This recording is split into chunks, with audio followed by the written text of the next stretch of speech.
Hi everyone, welcome to Frequency Bone Summer Music Connection 14, the Living Overlay System. And this is video 4.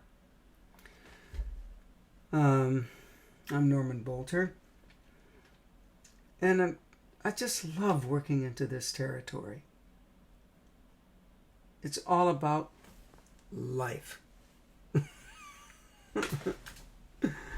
And with an emphasis on how it relates to many different life forms, but in our case, more specifically, the human being.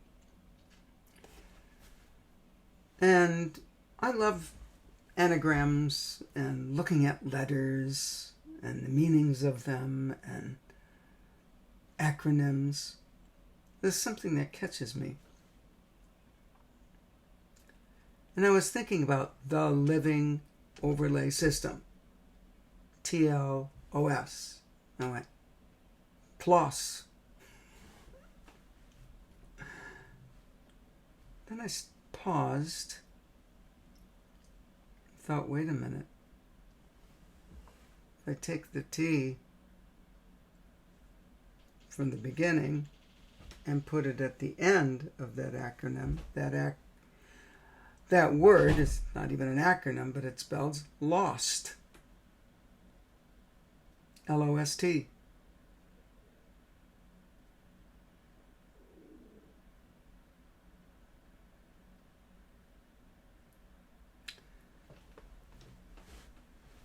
Now, what's interesting is we've been talking about other animals in nature, how they're designed very specifically for a function. And really, unless they're at the hands of a human being, frankly, or they get sick, or they happen to wander away from their habitat, a nest or a little hole in the ground, the young bunny decides to go off on its own for some reason and gets lost. Animals aren't going to lose their way. They're not going to get lost in the sea of choices. They're really not. Not that I can see. Not like the human being can. Because of the human being's ability, should I say, to get lost from its purpose, shows the power that's inherent in the human being.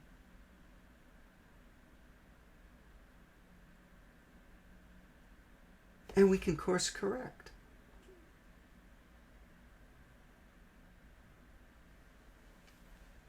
And I'm sure other animals course correct along the way. They sniff up stuff and then they move where something is, so they'll course correct. So, have we lost our scent?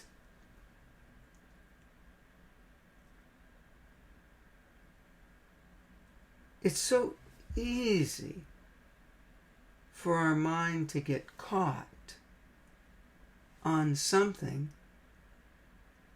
and put more priority on what we're mesmerized with than what perhaps that thing was actually designed to do. Now you can see this. Some people get so, whether they're really into cars, right? Or into instruments.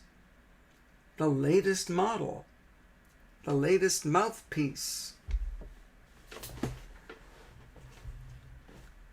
And they marvel at it. Well, that's fine. I'm not knocking that. But some people do it to such a degree, they fall more in love with the thing rather than what the thing is supposed to be doing as an instrument, literally in the musician's case, as a channel for the art.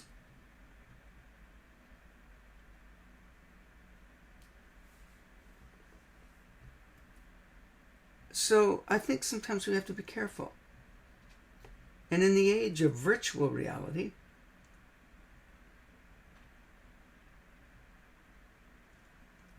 which might be coming a little bit more heavy than we ever intended. Okay.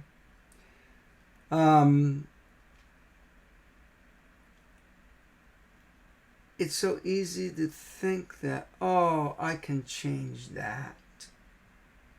I can Photoshop this. I can make it look like this. And same thing with recordings. And then we fall into the John Henry story, which I think is a profound story. And we try to outdo the machine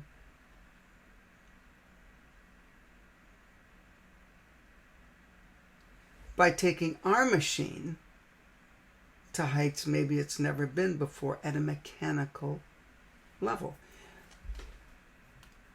That takes a lot of practice and the development of a lot of skill. And so it's the second overlay, being connected to wanting a specific standard. And it's going to do what it can. Discipline. It takes a lot of discipline to do that, to get it where it's going to be under their control. They are going to have conscious control over the whole thing. That is all part of any kind of skill, isn't it, that we develop?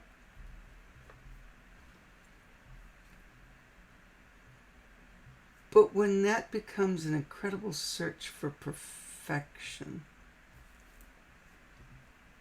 it can go down, I have found, a road that personally I do not warm to.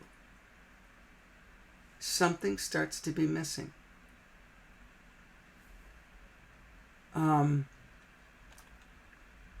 And I think people who have gotten themselves into that perfectionistic stage, some of them do move beyond what that's done to them, because it does something. It's an imbalanced state of mind between soul, mind, emotions, and the physiology.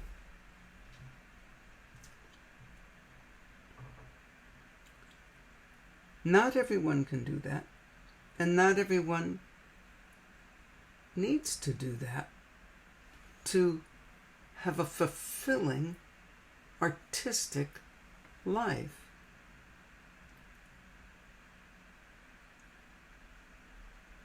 Where are we going to leave room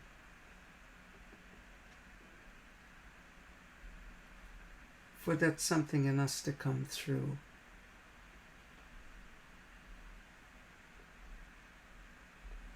Or is the quest for technical perfection so steeply virtual now,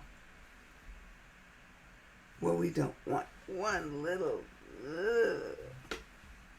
scratch on something?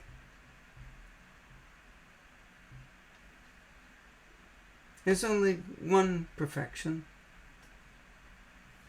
okay, that I feel is in my life, and it certainly isn't described in human type terms.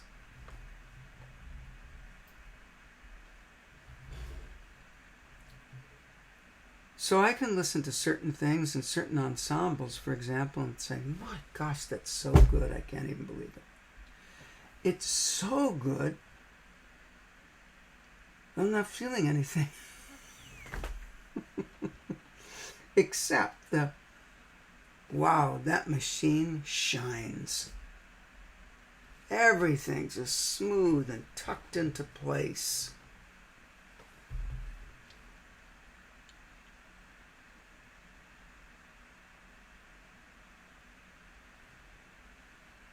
Hey, if that floats your boat, go for it. You know what that does to mine? Because we're all a custom job, right? It wants to sink mine.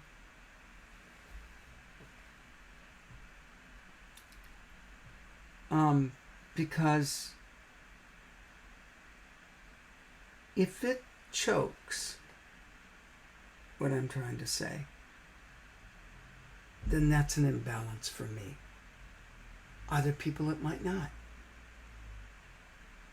And so the overlay system, the living overlay system, is for you to discover you in the expression of these three which are in you.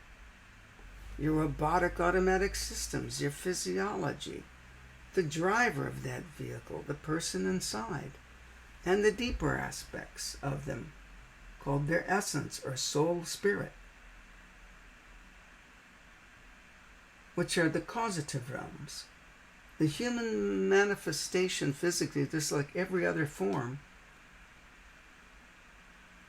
is a manifestation from that which is not seen, which is much, much, much more subtle than the material worlds. So, where are we then with this, the living overlay system? It's important to tune to awe. Awe. The marvel, the wonder, the humility that can come with realizing how everything is imbued with intelligence. Your own physical body, pure intelligence, it's pure genius coming from the ocean of the one genius, where we get our inspiration and drops of genius into us. And we can ignite that. Every human being can ignite that genius within us. Some people might have, wow, they have a giant farm of genius, right?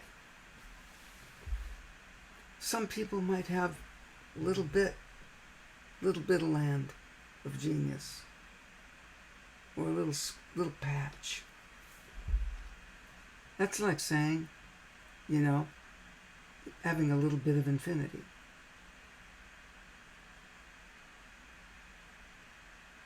I'll take it. I'll take that drop. Because that drop will go everywhere. That drop will go everywhere if you want it to. And that's what music's done to me.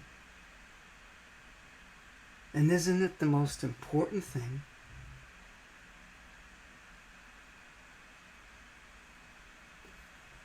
If something can light your lights up, what something does to you, and then how that can radiate into the world. So several things have done that to me, but I can see it, all of it, in music. But even when I look at a picture, right, someone painted this incredible painting, I can feel the rhythm. I can sense the different intensities, pitch. And what about all the timbre, the color? It creates a visual sound.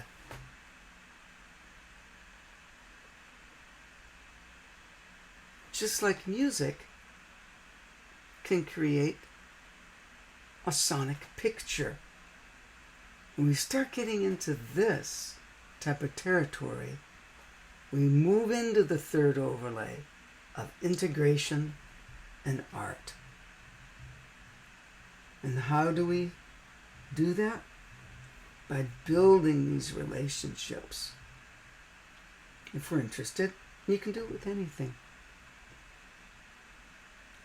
But the fundamental core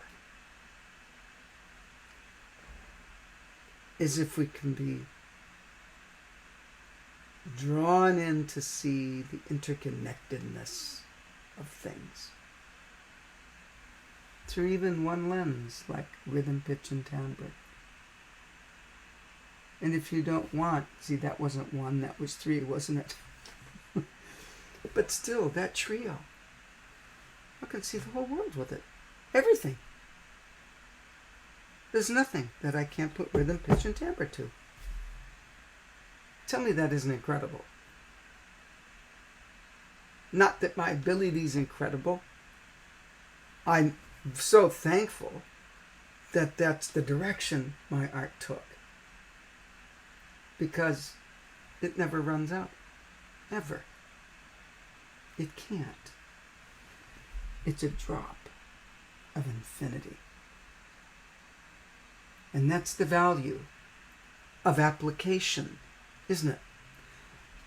Applying certain things beyond the particular discipline we might be involved in, like music. You take rhythm and you see, okay, here's rhythm, the metronome's on, this tempo, and I'm going to go or whatever you're going to do, right? And practice different sets of rhythmic values inside of a tempo. Well, I've just taken that basic idea and I can see it on a walk very easily. I can see it in a conversation or hear it and feel it in a conversation with someone, or with the birds, or with the trees, or with rocks. With all the elements. What doesn't have rhythm? Depends on what you've done with that drop to have it expand into an ocean of infinity. So, integration in art. Welcome to the third overlay of the interconnectedness. And once that starts to happen to you a little bit, even a teeny bit, that teeny bit's a gift. The rest, you have to decide what you want to do with it.